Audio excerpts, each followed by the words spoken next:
नमस्कार दोस्तों, जय श्री कृष्णा। मैं संगीता सिटो के स्वागत करती हूँ आपके अपने channel manager space and wellness में। दोस्तों, आज का वीडियो एक रिक्वेस्टेड टॉपिक पर है। हमारे मैनेजर स्पेस एंड वेलनेस की एक मेंबर हैं, सब्सक्राइबर हैं शायद, उन्होंने रिक्वेस्ट की थी कि हम इस टॉपिक पर वीडियो बनाएं कि हम महिलाओं को मोबाइल पर कितना समय व्यतीत करना चाहिए। तो ये आजकल बड़ा कठिन सवाल है और बहुत ही मुश्किल होता जा रहा है ये इस पर लगाम लगाना, इस पर कंट्रोल करना। मान लीजिए कोई छोटे बच्चे हैं, वो कोई गलती कर रहे हैं तो उन्हें समझाना डांटना बहुत आसान हो जाता है। पर जैसे कोई बड़े हैं, जैसे हम महिलाएं हैं या रिटायर्ड पर्सन्स हैं, उनको समझाना बहुत कठिन है। पर ये समस्या आजकल बड़ी आम देखी गई है, चाहे वो छोटे बच्चे हों, युवा वर्ग हो या फिर थोड़े बड़े लोग हों, ओल्ड पीपल्स हों। सारे लोगों को जहाँ समय मिला, कई बार तो समय नहीं मिलता, पर उस समय में भी वो ये काम करने से नहीं चूकते कि बस मोबाइल निकाला और अपनी स्क्रॉलिंग शुरू कर दी। यूट्यूब है, रील्स है, इंस्टाग्राम है, जो कुछ भी हो, पर उनकी लगातार स्क्रॉलिंग चलती रहती है। क्या देखते हैं, कहाँ डूब जाते हैं, वो पता ही नहीं चलता। तो इस पर कंट्रोल करना बहुत ज़रूरी है। पर इस पर बातचीत करें, कंट्रोल करें, इसके पहले हम ये देख लेते हैं कि हम मोबाइल का यूज़ किस तरह से कर रहे हैं, किस किस काम के लिए उसका यूज़ कर रहे हैं। तो सबसे मेन काम तो उसका बातचीत करना है, जैसे कि एक फ़ोन का होता था, तो वो काम हम छोटे से मोबाइल से भी आसानी से कर सकते हैं। दूसरा इस्तेमाल स्मार्टफोन्स का होता है चैटिंग करने में, जो कि हमारे पुराने फ़ोन्स में नहीं होता था। अब चाहे वो व्हाट्सएप हो, मैसेंजर हो या इंस्टाग्राम, किसी पे भी आपकी चैटिंग अगर चल रही है तो वो काम हम स्मार्टफोन से ही कर सकते हैं, हमारे पुराने फ़ोन से नहीं हो पाती वो काम। तो एक काम ये हो गया। तीसरा काम जो हमारा आजकल आया है, ये रील्स वगैरह देखने का या वीडियोस वगैरह देखने का। जैसे कि आज का वीडियो भी शायद आप अपने फ़ोन पर ही देख रहे होंगे, तो ये इस्तेमाल है इसका यूट्यूब देखना, इंस्टाग्राम देखना, उसके वीडियोस देखना या रील्स देखना, इस तरह का काम है स्मार्टफोन का। चौथा महत्वपूर्ण काम है इसका पेमेंट का। जैसे कि आजकल हम गूगल पे, फ़ोन पे या फिर जो भी आप ऐप इस्तेमाल करते हैं उसके थ्रू ऑनलाइन पेमेंट करते हैं, तो वो सारा काम हम आजकल स्मार्टफोन से कर सकते हैं। फिर एक काम परचेसिंग का बहुत अच्छा होता है।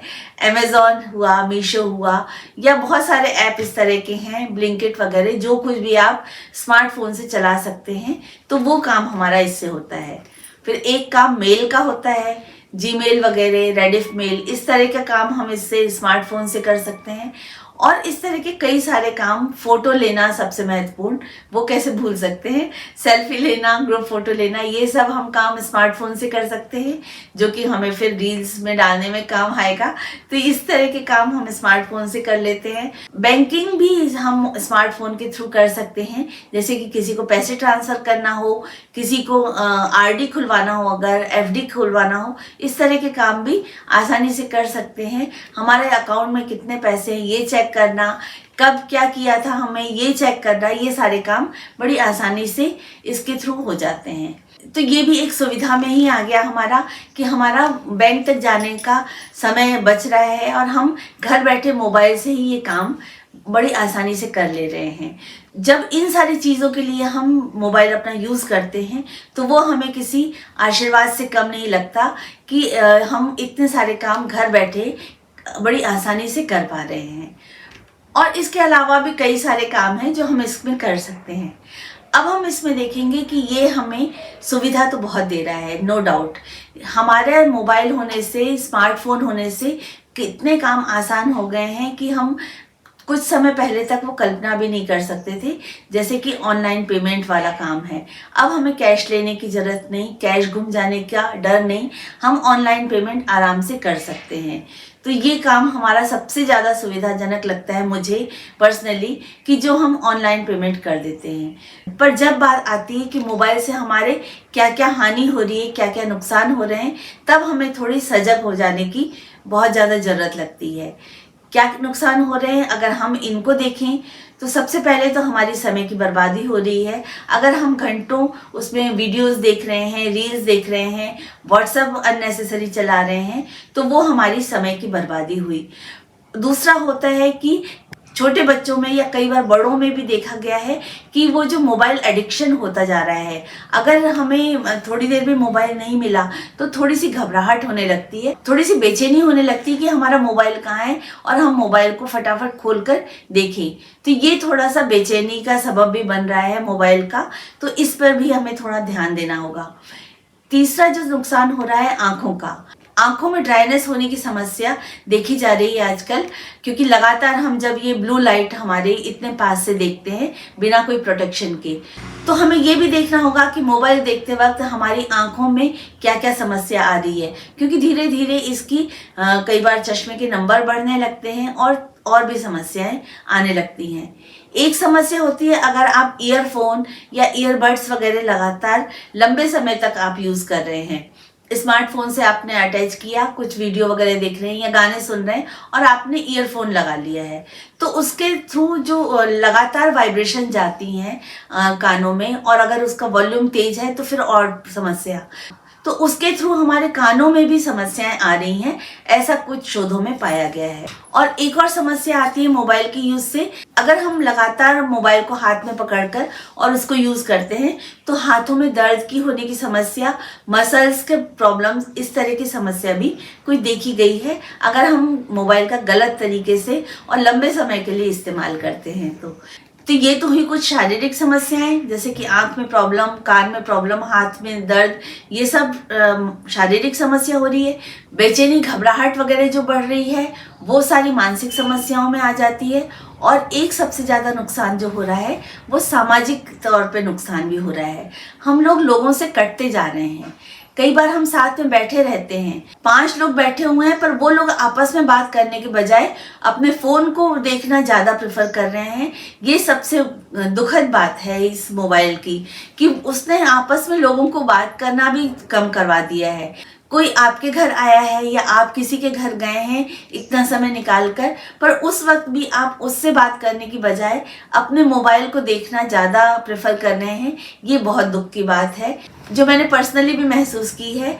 जब आप किसी के यहाँ गए हैं पर कोई आपसे बात करने की बजाय अपना मोबाइल खोलकर उस पर चैट करना ज़्यादा प्रेफर कर रहा है, और हो सकता है वो आपके ही ग्रुप में कुछ चैट कर रहा है, तो बजाय इसके कि आपसे व्यक्तिगत बात करने की वो चैटिंग को महत्ता दे रहा है। ये बड़ा फील हो जाता है कि इस मोबाइल के कारण हमारे रिश्ते, हमारी बातचीत भी कई बार प्रभावित हो रही हैं। तो इस पर भी हमें ध्यान देने की जरूरत है। इस तरह की शारीरिक समस्याएं तो होती ही हैं, इसके अलावा जो रेडिएशन से समस्या हो रही है वो तो अलग ही है। तो इस तरह की समस्याएं बहुत सारी हैं जो हमें मोबाइल से हो रही हैं, पर इसके लिए हमें थोड़ी सी सतर्कता जरूरी है कि हम उसका थोड़ा टाइम लिमिट करें। तो इसके लिए कैसे नियंत्रित करें? तो हम इसके लिए ये कर सकते हैं कि जो हमारे आवश्यक काम हैं हम उनकी लिस्ट बनाएं, और जो काम हम करना चाहते हैं मोबाइल देखने के अलावा, जो भी हम काम करना चाहते हैं उनकी लिस्ट बनाएं। अब हम अपने टाइम को शेड्यूल करें कि हम सुबह क्या करेंगे, दोपहर में क्या करेंगे, शाम को क्या करेंगे। इस तरह से आप हर घंटे या 1.5 घंटे का कुछ टाइम शेड्यूल कर सकते हैं। जैसे कि आपको खाना बनाने में 1 घंटा लगेगा तो 1 घंटा उसका लगा लिया, लॉन्ड्री में आधा घंटा या 40 मिनट लगेगा वो लगा लिया। इस तरह के पूरा आप, जैसे कि स्कूल में टाइम टेबल बनता है ना, बिल्कुल उसी तरह से आप अपना भी टाइम टेबल बनाइए। अब उसमें ये भी जरूर इंक्लूड कीजिए कि आपकी हॉबी क्या है, उसके लिए आप कितना समय निकालती हैं। सपोज मुझे बागवानी का शौक है और मैं 1 घंटा लगभग रोज मुझे बागवानी में लगता है, तो वो समय मैं जरूर उसमें रखूंगी कि 1 घंटा इसमें लगेगा। तो अब हमने जब सारी लिस्ट बना ली कि हमारे जो आवश्यक काम हैं और जो हमारी हॉबी हैं, इन सब को करने के बाद आपका अतिरिक्त समय जो आप मनोरंजन को दे रहे हैं उसके लिए कितना बचा ये देखिए। अब सपोज अपना सारा काम करने के बाद आपके पास 2 घंटा बचा है मनोरंजन का, तो आप, ऐसा तो है नहीं कि इन 2 घंटों में सिर्फ मोबाइल ही चलाते रहेंगे, ऐसा तो नहीं करना। आप टीवी भी देखेंगे, आप बाहर घूमने भी जाएंगे, हो सकता है अड़ोस पड़ोस से बात भी करें, पार्क में टहलने जाएं, जो भी आप मनोरंजन के तौर पर करना चाह रहे हैं अब आप ये तय कीजिए कि मनोरंजन के में दूसरे काम भी करने के बाद आप अपने मोबाइल को कितना समय देंगे, क्योंकि ये तय है कि आप इसको आधा पौन 1 घंटा देंगे तो वो भी पर्याप्त है, और अगर आप 20-24 घंटे भी देंगे तो वो भी कम पड़ेगा। मोबाइल पर मनोरंजन की कोई लिमिट नहीं है। ये बात सिर्फ मैं मनोरंजन की कर रही हूँ। अगर आप मोबाइल पर कुछ प्रोडक्टिव काम कर रहे हैं उसको आप हटा सकते हैं। जैसे आपने सपोज सिलाई सीखना शुरू किया और मोबाइल से वो सीख रहे हैं, तो ये आपके एंटरटेनमेंट में नहीं आएगा, ये आपकी हॉबी में आएगा, तो उसको अलग कर दीजिए। अगर मोबाइल से आप कुछ और काम कर रहे हैं, जैसे कि कई बार कुछ मीटिंग्स वगैरह अटेंड करते हैं, तो वो आपके मनोरंजन में नहीं आएगा, उसको आप अलग कर सकते हैं और सिर्फ मनोरंजन को आप इस समय में इंक्लूड कीजिए। जैसे जो आप रील चलाते हैं या कुछ वीडियोस देखते हैं उसको।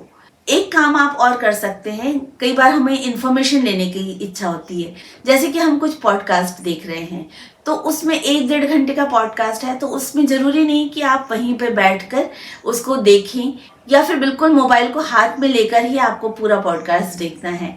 आप ये काम कर सकते हैं कि जब कुछ काम कर रहे हैं आप, जैसे सपोज खाना बना रहे हैं, तो वहां पर एक स्टैंड में लगा दीजिए मोबाइल, वो चलता रहेगा, आप सुनते भी जाइए और अपना काम भी करते जाइए।